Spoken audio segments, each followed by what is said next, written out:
Welcome to the Leveling the Playing Field webinar celebrating International Women's Day and helping you to fulfill your purpose. My name is Beverly King, and I'm a stress and resiliency expert and specialist and speaker, and I am honored to be the hostess of this webinar. We're going to go through, we have different speakers. I'm going to do a fuller introduction of each one of them. So just a couple of technical things. Everybody should be on mute right now. Except for Valrie. So you're the only one that's not on mute, but everybody else will be muted. We'll be doing a question and answer more towards the end of each person's presentation. And I'll do a fuller introduction, like I said, but I do want to introduce our guest speakers. So the first person that we have will be Valrie, Valrie Grant. So Valrie, if you could wave. There's Valrie, perfect. The second person we have speaking is Janet Stewart. So Janet, perfect. We have Georgina Terry. Georgina, give a wave, perfect, awesome. And then we have Lyndell Danzie-Black up in my corner. There we go, awesome. Welcome everybody, and welcome to our guests. We'll be together for the next hour. So let's get started. So the first person that's going to be speaking is Valrie Grant, and Valrie is the founder and managing director of GeoTechVision, an ICT and spatial technologies company with a global footprint. With over 20 years of experience in the geospatial sciences, with engagement spanning several territories across the Caribbean, North America, the Pacific, and Europe, Valrie is helping government and corporate entities develop data-driven solutions to address organizational challenges and meet corporate goals. This award-winning entrepreneur believes in simply living a great story and is passionate about technology and entrepreneurship and enjoys mentoring women entrepreneurs and working with youth.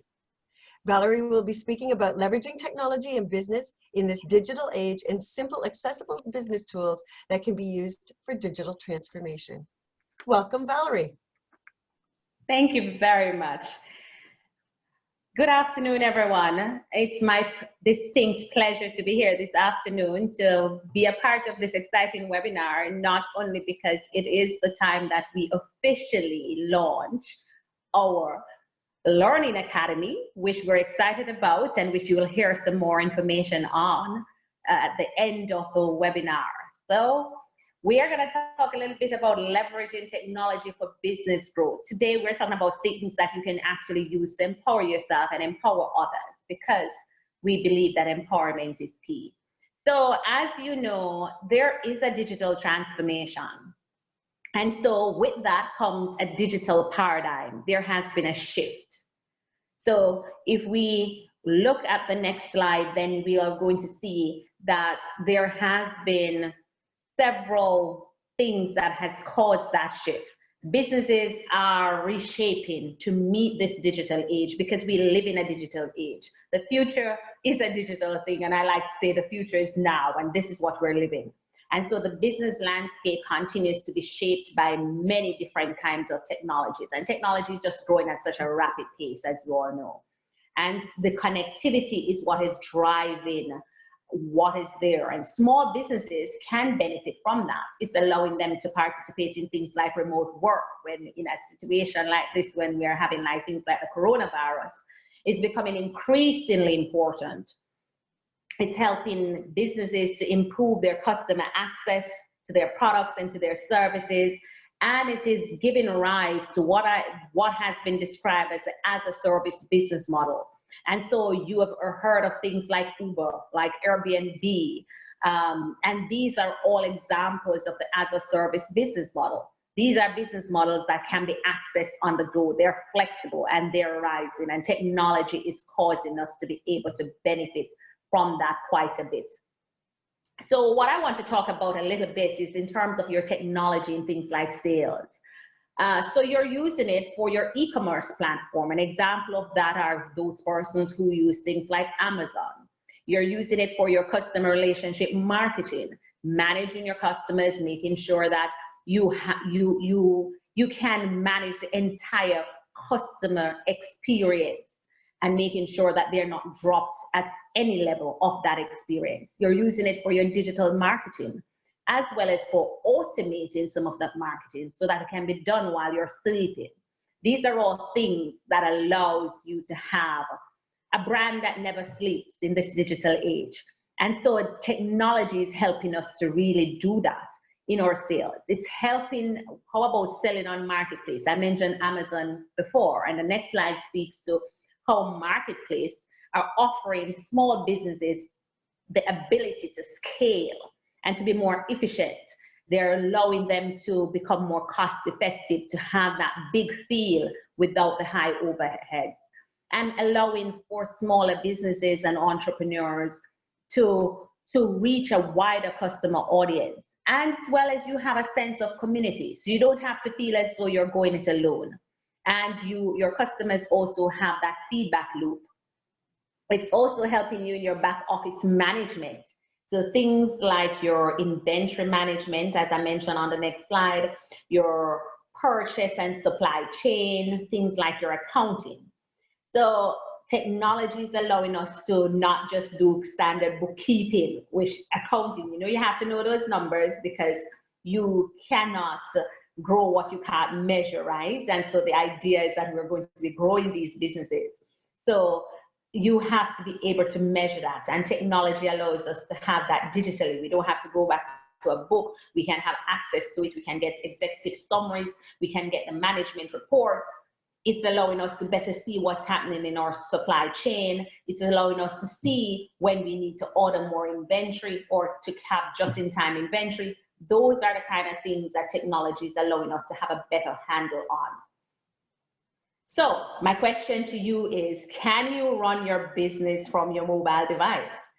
And the answer is many people are actually doing that. So I wanted to just kind of turn the tables and introduce you to something that you already have in your hands, because a lot of people think about technology and they think, okay, it's going to be a heavy price tag.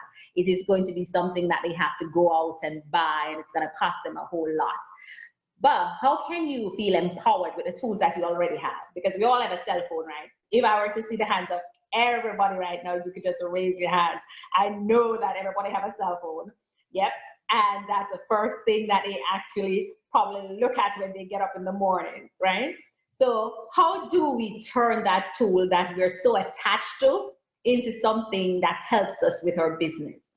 And so I'm going to look at going mobile. I'm going to look at how can we use it as a productivity tool. So on the next slide, I list a couple of ways in which we can actually do that.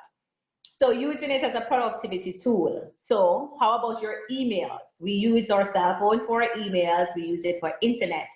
And I bet you got a reminder a little bit before this meeting started, right? And that's an example of, you know, your scheduling, your calendar. It's reminding you that you have to be online for this meeting. Your mobile business applications. We are doing a presentation from a mobile device. Right now, I'm using one of our Geo tablets to do this presentation. I could have easily been using my cell phone as well, right? So presentations, we use it to create, we use it to edit, we use it to view documents, we use it for GPS and mapping, and I had to put in that because I use it for it all the time, and maybe some of you don't even know that's what you're doing, but guess what? When you decide that you go to Google Maps and you get the direction to go someplace, that's what you're doing. You're using an application for GPS and mapping to tell you where to go. Use it for your invoicing and your accounting. You're also using it for your marketing and your promotion. So things like your social media. So the very same way you can use it, Facebook for, well, not quite the same way because you want to be very professional about that. For your personal things, you can turn that into a business tool. You can use SMS marketing. You can use your QR codes. And Janet has lots of things that she can tell you that you can do with things like those. You can use it for your blogging, and I noticed that I have a little bit of a typo, so it's not blogging, but blogging that we can use it for. And we can also use it for customer service, because at the heart of our business is making sure that we can create that unique customer experience. Balancing that customer experience is what really leads to profitability. And so scheduling of your appointments with your customers, giving customer feedback, having help desk, these are all things that we can accomplish from our mobile devices. But then I started to think about all the other things that I could do with a cell phone. And the next slide shows, this slide really shows you a loop, and it's not closed because I could not think of all of them. There's so many, I could not put all of them into this presentation. We'd be here all day. But things like your mobile video messaging, conferencing, your banking, you can use it for your business banking. You can use it for scanning a document. You can use it for taking a photograph, and your photographs are things that you can use to enhance your marketing. You can use it for your video creation, again, to enhance your marketing. You can use it for collaboration and learning. You can use it as a digital filing system. You can use it for remote desktop applications, for cloud access. And when we get to cloud access, then that opens a whole other realm of things that you can do. Because it means that your file is already stored on the cloud and you can access it and you can do a lot of things with it, and you can do it from anywhere you are in the world. And so that gives you a sense of how powerful this little cell phone that you have, that sometimes we think we can only use for talking on, or for checking mails, or for doing WhatsApp, can be for business. So my advice to you today, ladies, is that we want to make sure that we use the tools that we have at our disposal and use them efficiently. So how do we use technology in crisis and disaster management? We are in the midst of a global pandemic at this point in time. Everybody's talking about it. It may not have touched some of their islands, but it's touching over 70+ countries across the world has been affected by means of the coronavirus. Disasters, they don't come in only these virus flavors. They come in all sizes and shapes. And again, not every crisis is a disaster. So let's think of the coronavirus. Well, technology keeps us informed as to where it is, so we can take the necessary precaution. It can facilitate remote work. It can facilitate things like our education and our learning. This is going to help us if we want to practice social distancing as well. So these are some of the things that we can definitely be using it for. So the point is, you're very much a part of this digital transformation. So let's talk a little bit about the digital transformation and you. Well, the digital transformation really means different things to different people. So you don't have to feel overwhelmed. It's not going to be all or nothing. There are going to be many components that are there. So you can start small, you can scale, you can phase. Don't think that you have to do everything at any given time. It is the subtle changes that you make that are going to have the kind of impact that you want to have on your business. And bear in mind that even the most technologically challenged business owner can actually have some element of effective digital transformation if you have the right mindset. So attitude is going to be everything. You have to bear that in mind. So my advice to you is to get excited about the digital transformation, because whether we like it or not, it's happening, so we might as well be a part of it, yes? So what can we expect? So, ladies, what can we expect? If we have that digital transformation, if we do it right, if we have the right mindset, and we make those small changes, it can lead us to increased savings, it can lead us to happier customers and better prospects, both now and in the future. And it will empower us to take the next steps, whatever those next steps will be in growing our business and taking it to the next level. Thanks. All right, Valerie. Perfect. A couple of things that you said, attitude is everything. And when you said, run everything from your phone, I'm one of those people who hates using their phone for business stuff and working on it, but it's certainly the way that many people are going. So I love that you said that try not to feel overwhelmed, make some small changes, and attitude is everything. Be open to what's happening next. So thank you for that. Good. All right. Next we have Janet Stewart. Janet Stewart is one of Canada's leading experts when it comes to designing, building, and deploying online learning solutions to meet the training and education needs of an organization's employees and customers. Janet is a learning experience designer with more than 30 years in the industry. She has a diploma in adult education from St. Francis Xavier University and is an active member of the eLearning Guild and the Canadian Association of Professional Speakers. In this session, Janet is going to talk about how e-learning can level the playing field for all persons, but particularly for women as we celebrate this week and recognize International Women's Day around the world. Welcome, Janet. Great. I'm hoping that my slides came up easily this time. I think can you confirm, Beverly, that you're seeing what you should be seeing? I can see them. Excellent. Okay, well, thanks, Beverly. As Beverly mentioned, I am a learning experience designer. That means that I work with companies who need to create training for their employees or for their customers, training that they just can't go and easily buy in the marketplace, because that training deals with very specific information about their in-house policies, their practices, their procedures, or even their products. And they need to work with someone like me to design, build, and deploy that training. And although I spent more than 2 decades designing training for the in-person classroom, during the last 10 years, my team and I have become specialists in designing learning solutions for the online classroom. The learning landscape has shifted. Valrie alluded to that towards the end of her presentation. And as countries make the transformation or the transition to the digital economy, so must the learning landscape of these nations. Sorry, my note decided not to work there. So in previous decades, when you wanted to access training and education, it meant showing up at a particular time and place, and it may have even required you to coordinate travel, accommodation, and meals. Scheduling could be a difficult and expensive task. Invariably, for many persons, that meant they just had to sit it out.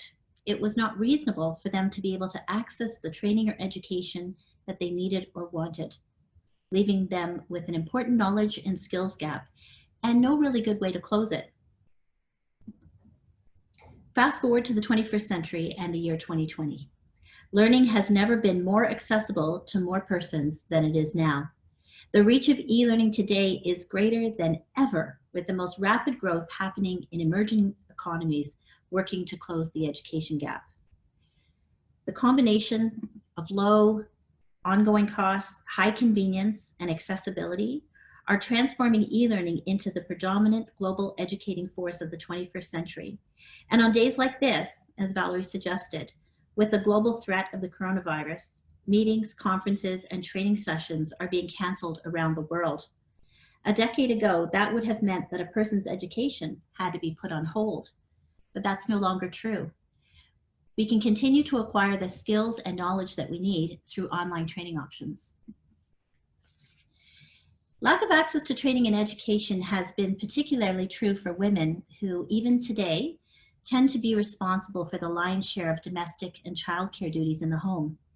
As a mom, I know how exhausted I am at the end of each day after working all day, preparing a meal for my family, and helping kids with homework, bath time, and other tasks.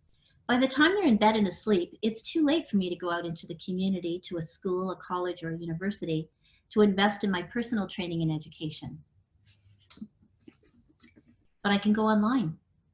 In fact, the modern learner expects to be able to access information when and where they need it.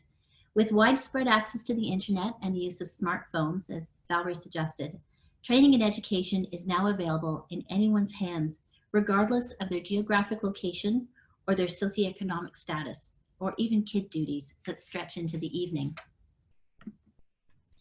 And to be successful, the modern learner needs to engage in lifelong learning. The fact that training can be made available through an internet portal makes the pursuit of continuous education more convenient and accessible than going to a traditional school or a physical location. The 21st century classroom looks a lot different. Learning is literally in your hands now. If you have a smartphone, a tablet, or a laptop, you can access the training that you need 24 hours a day. Through online platforms like the Learning Academy, which Valrie will tell you more about a little later, persons can access training and certification on just about any topic. And doing so means that you can invest in yourself. You might only have 30 minutes of energy and time left at the end of a day, but you can go online and invest that time in your future. You can sign up for a course or a certificate program and work away at it little by little until you're done. Regardless of where you are at in your career now, you can chart a path for your future. And with the help of eLearning, put a plan in place to close the gap between where you are and where you want to be. I encourage everyone to take the time to make a list of your personal skills and interests, and then match those against your personal career and life goals. Doing so will help you to identify any skills and knowledge gaps that you might have. From there, you can create a personal action plan to help you close those gaps. And online training provides you with one pathway to help you close those gaps. Your future is in your hands. That's a really old saying. Nowadays, with the help of eLearning, the future is at your fingertips. As a modern learner, eLearning opens up a whole new and exciting treasure chest of opportunity, thereby leveling the playing field. Later in today's session, Valrie will tell you more about the Learning Academy. I thank you kindly for your time and attention, and I'll be pleased to answer any questions that you might have later in the session, or you can contact me through any of these digital channels. Awesome, Janet. Thank you. I do like the fact that you emphasized, the modern learner, because it is about grabbing it when you can get it and getting access to it when you need it. You may be working on a project and you need to learn something about that particular application, that particular subject, and you can go and get it right then and there. So definitely I can see how that has impacted my business as well. All right, we have next coming up, Georgina. Georgina Terry is the founder and managing director of Business and People Development Associates Limited and is a qualified accountant, coach, change management consultant, local and international inspirational speaker, including TEDx, World Bank certified facilitator, and also the author of the best-selling book, The Amazing Race to Entrepreneurial Freedom. Georgina will be sharing how women can level the playing field by consciously choosing where we direct our personal and collective purchasing power. It's time to take our power back. Welcome, Georgina. Hi, everyone. Can you hear me? We can. Fantastic. All right. So the slides don't want to turn. Okay, lovely. So yes, thank you, Beverly. And I want to say thank you to everyone who's taken the time to be with us this afternoon. This is a very exciting time as we will launch the Leadership Academy later on, but also for us to share our collective knowledge with everyone. I really appreciate you being here. Never take it for granted when people take their time to be together in community. So yes, I'm really going to be sharing some thoughts on how we as women can level the playing field by using our own and individual collective purchasing power. So, do you know who this lady is? Her name is Maggie Anderson. Maggie and John Anderson were successful African-American professionals raising 2 daughters in Chicago. They felt privileged with what they'd achieved in life and wanted to give back. So in January 2009, they started the Empowerment Experience. This is where the Andersons embarked on a year-long public pledge to buy only from Black businesses for 1 year. So they took all their money out of the normal banks, put it into a Black bank. Everything they did was all towards Black businesses. People will call them racist, but this wasn't about racism. This was about empowerment. One of the things they did in their study, they went from store to store asking to meet the business owner, and found it quite hard that many stores they went to were not Black business owners, and it took them a long time to actually find Black businesses. They saw so many dreams and businesses close down over the time they did the project, like Jessica's Closet. This was a small African-American girl whose grandparents gave her the money to start a business. So the Andersons saw so many businesses close down with not enough sales to survive. Through their study, they found that the US dollar stays in the Asian American community for 28 days before it leaves that community. They found that it stays in the Jewish community 19 days. And guess what? How long do you think it stays in the Black community? It's not days, it's just 6 hours. And what they found in their study, that African Americans spend $1 trillion each year, but only 2% of the money goes to Black economies.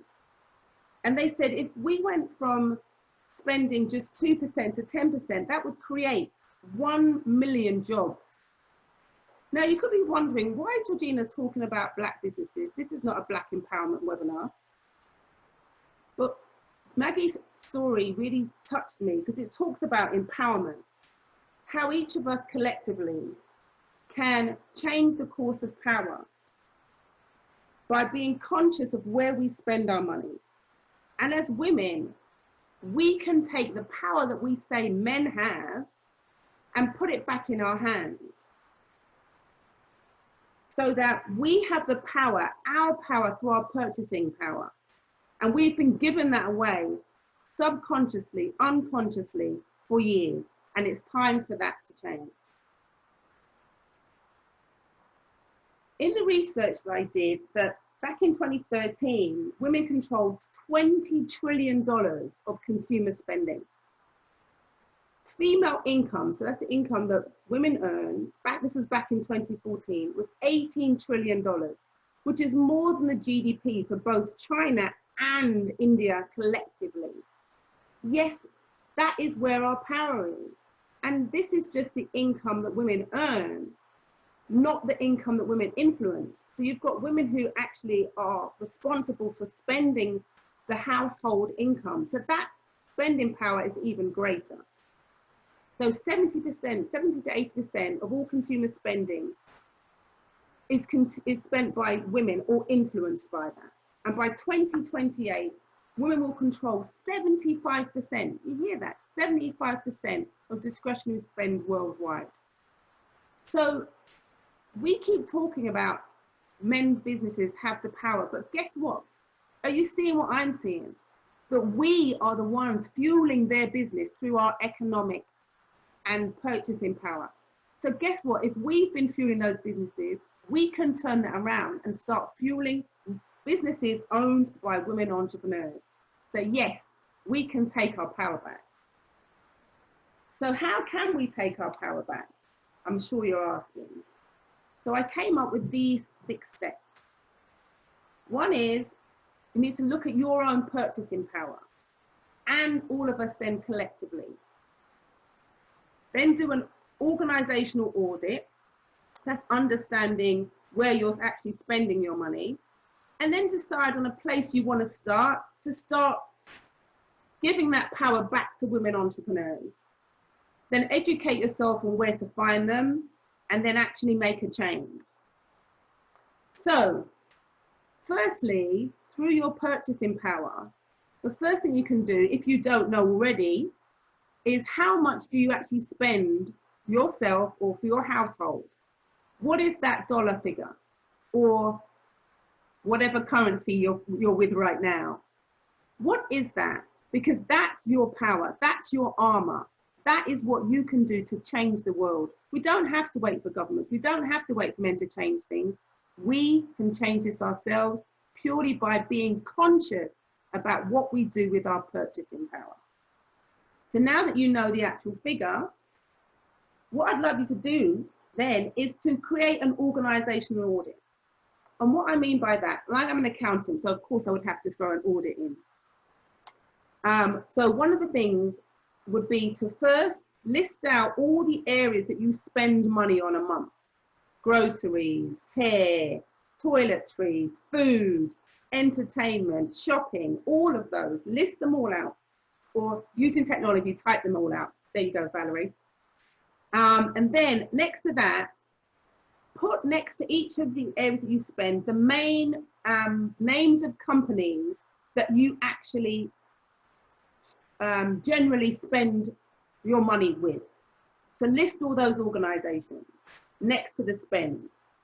And then next to the area that you spend it on. Then next to that, actually put the amount of money you spend each month against those companies. And then lastly, on the last column, you would then say, whether those businesses are owned by women entrepreneurs. Now, if you don't know, then you need to do some research. Go and speak to the business owner, look online. Again, through technology and Google, we can find so much information. And in that last column, put whether the business is owned by a woman entrepreneur or not.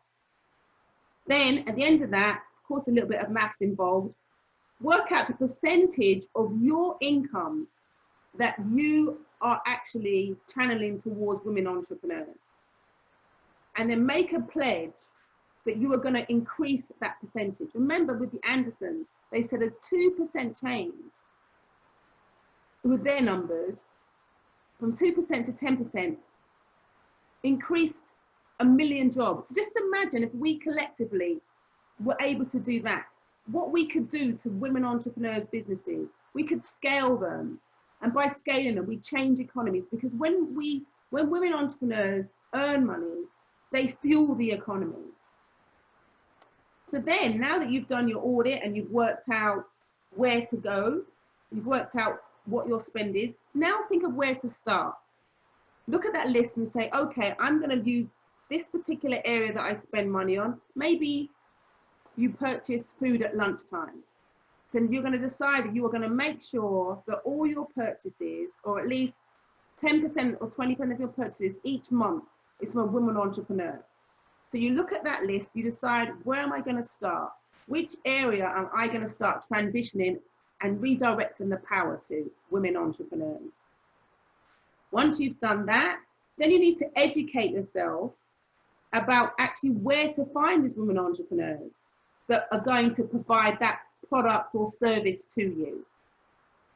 So 2 years ago, my company, Business and People Development Associates, BPD Associates, we decided to really make a difference in this space of supporting the growth and development of women entrepreneurs. And we created a directory called the Women Owned Businesses Directory.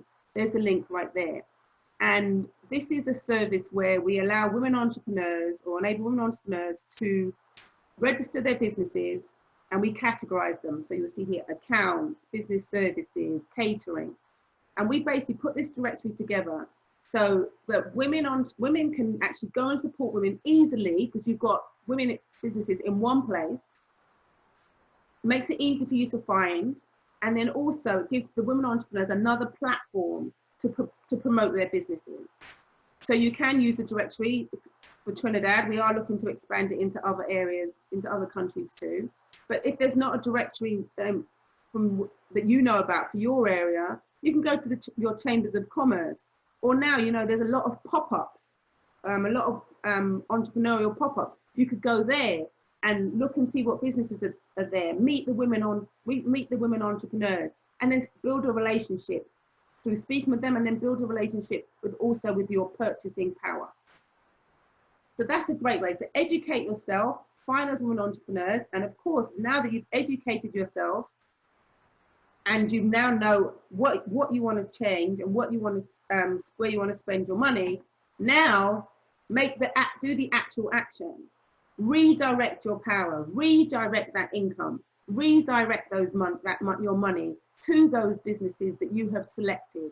And then guess what? We want to make this something that is repeatable. So after you've done that with one service, go back to your list and find another, and start increasing that percentage.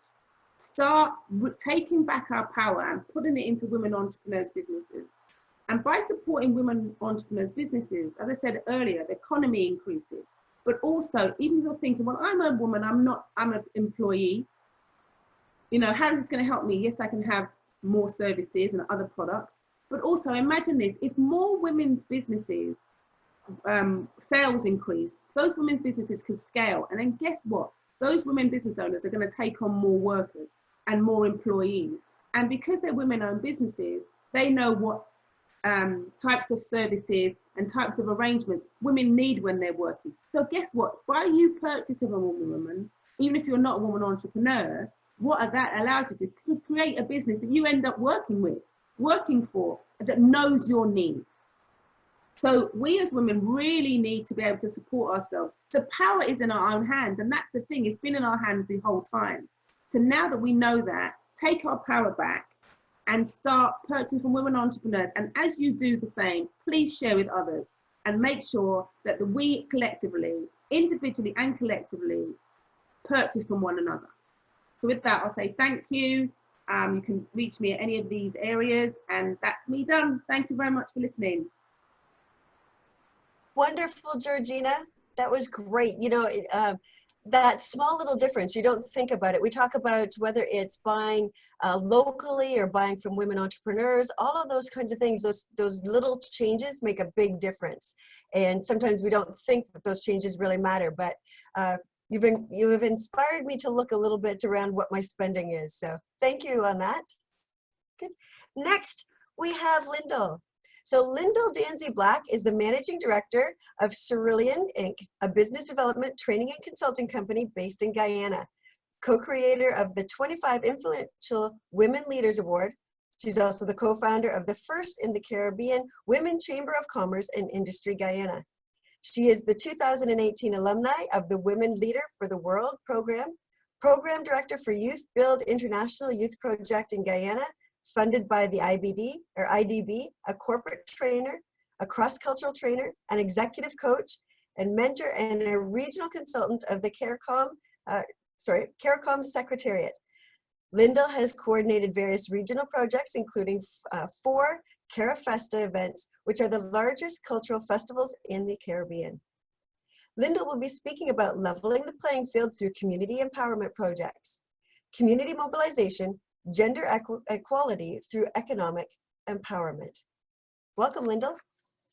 Thank you. Thank you so much, Beverly. And thank you to everyone who took time out of a busy Tuesday to be with us. I want to wish all of the ladies a happy International Women's Day, which has passed, and month. And what we are looking at today is community mobilization. Why community mobilization?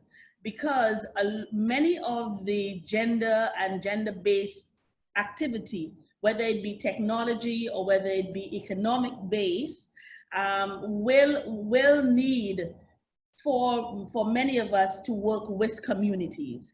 And what I have found over time is that we have had many situations where projects have not gone as planned because of the community mobilization aspect of the project. And for the basis of this presentation, we will be looking at communities as a grouping of people living together who are here or who are within the community based on their beliefs, their values, their language, their territory or geography, religion or occupation. And for the presentation, we are looking at community mobilization as a capacity building process through which individuals, groups, or organizations plan to carry out and evaluate activities. This is a community mobilization project that we started in a community called Karakari on the Essequibo River, where we have communities within city areas. It is always very easy for us to get involved with technology. However, in Guyana, where I am located, there are huge communities outside of the city that are, many women. There are many women in those communities, and sometimes projects cannot go as we would love them to go because of technology. And in doing that, there are still other ways that we now need to pull that community together.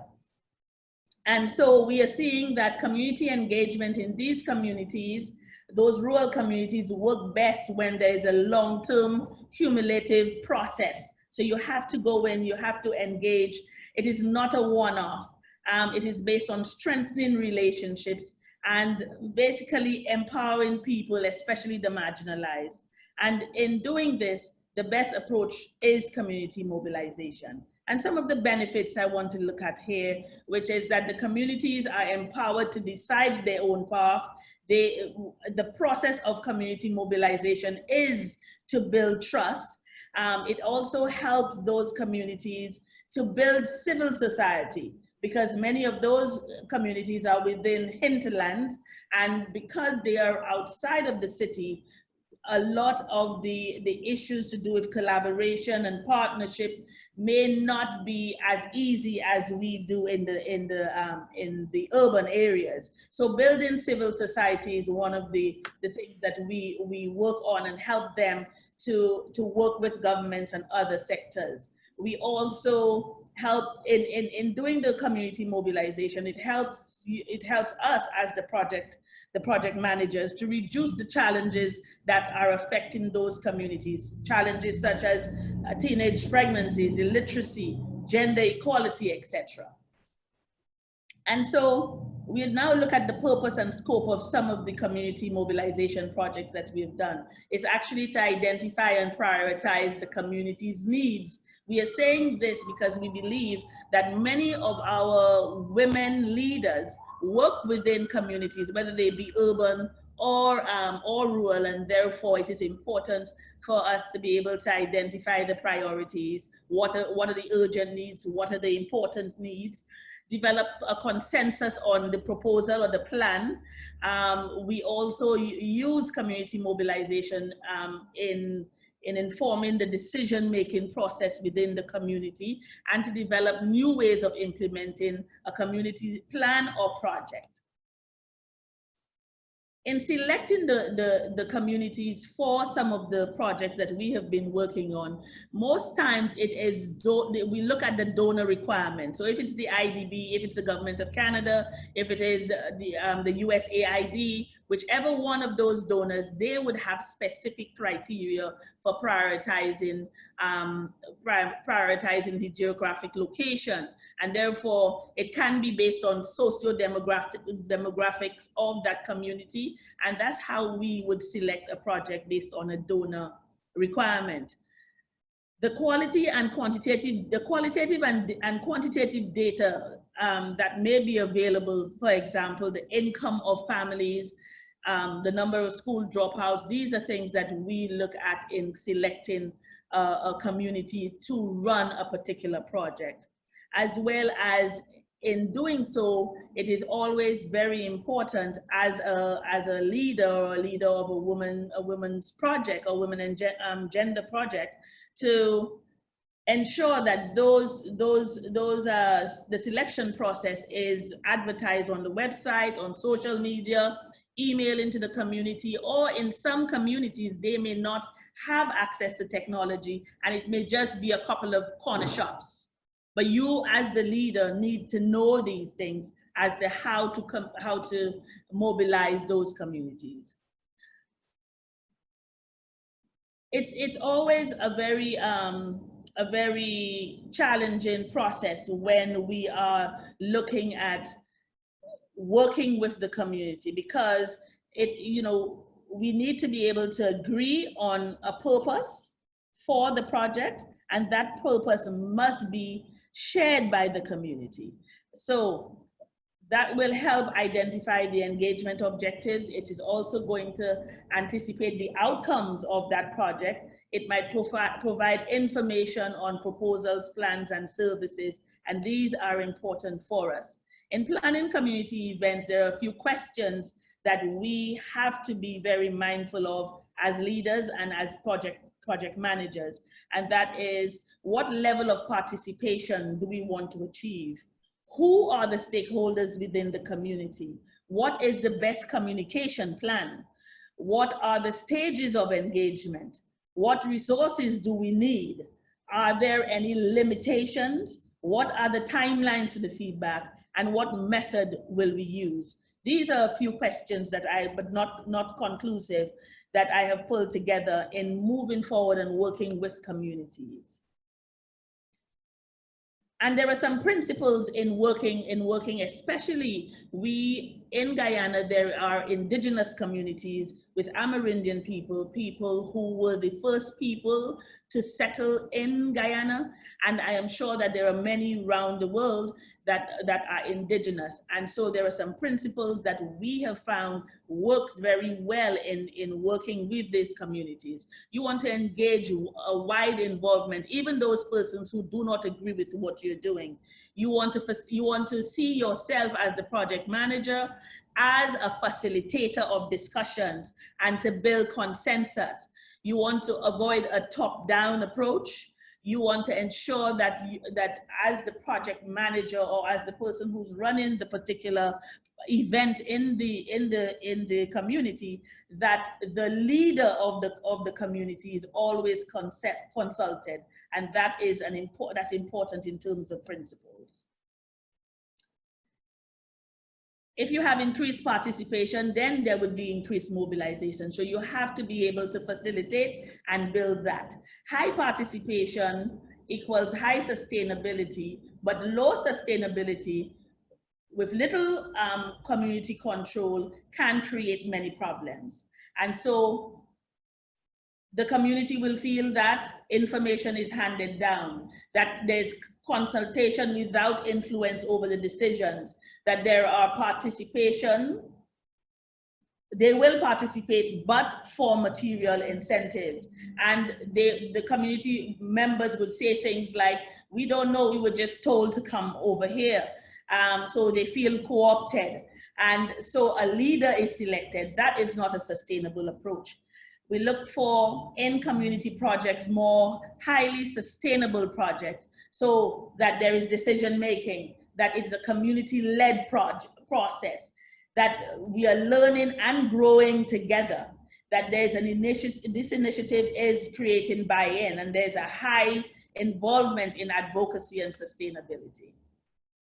And so in doing so, it is very important for us to now, the issue of stakeholders is actually very, very important, because you want to look at who these stakeholders are, who are the people that we need to keep satisfied, who are the people we need to keep informed. And this is actually a listing of some of the groups. So local residents, communities of interest, racial and ethnic and cultural groups, web-based or virtual groups, all of these who have an interest in the community. It is very important for us to be able to consult with those persons. Who has the power and representation? That is very important. In the Amerindian community, for example, the Amerindian chief and the leader is actually called a Toshao in Guyana, right? And we need to know who's the Toshao. How is he addressed? What's the process of working with him? And sometimes you may go into a community and the Toshao says to you, you need to meet with my council. So you have to sit with that council and have that conversation with them. Then in doing so, you are able to then decide on the level of participation. Who are the advisors? Who are the contributors? Who are the deliverers? And here is a bit of a definition of those areas on the screen if you look here. Then once you've done that, it is time to map out the priorities with the communities. And the mapping process has to happen. It has to be within the community. It cannot be outside of the community and then to go hand down, because you will then get into problems doing that. You need to hold those preliminary meetings in the same way that if you were in an urban community, you would meet with the president or the prime minister or the minister responsible. Within the rural communities, it's very important for us to get those leaders involved in that. And there are some do's and some don'ts in meeting with the community leaders. And so sometimes what we found is that persons would come in with their own view of how things should be run in the community, and so these projects and those events and activities are never successful. One of the things that we have found over time, particularly with technology, that a lot of the rural communities work with telecommunications rather than rather than internet or internet access. So here's a challenge for Valrie and Georgina, because we do have communities that are, what they do is based on telecommunications. So how therefore can we treat with that? How therefore can we use telecommunications to work with them? I'm actually part of a grouping, an international grouping called Gift a Deed, and Gift a Deed does a lot of work using telecommunication as opposed to IT, to internet access. So this in my mind are some of the ways that folks have been looking at reaching those communities that we speak about. I've just given you a bit of a few photos here of some work that we did in Karakari, and these ladies were able to design those bags for a festival that they were having, and it took quite a while before we could have gotten in to do this. And community mobilization was our approach. So ladies, thank you for your time, and feel free to follow us on Facebook, Twitter, Instagram. We are in all media, and any questions you have, I'll be here to answer. Thank you so much. Wonderful, Lyndell. One of the things I took away is that those community-led projects, it is about learning together, isn't it? It is about moving everybody forward, and not any one person coming in with all of the answers, right? So wonderful. All right. So I'm going to turn it back now to Valrie. You're going to kind of do a bit of an announcement and wrap up and that in there. All right. Hi, everybody. So we're on a mission, as you know, and we are on a mission to see all succeed, especially the underserved and the underrepresented. We are on a mission for equality, leaving no one behind, and we are on a mission to see everyone have success. That is why we came together to support your business and your personal journey. The Learning Academy is a new woman-founded training portal that provides access to quality learning resources, beginning with online training, which is designed to really help you to level up and level that playing field that we talk about by learning the things that you need to know.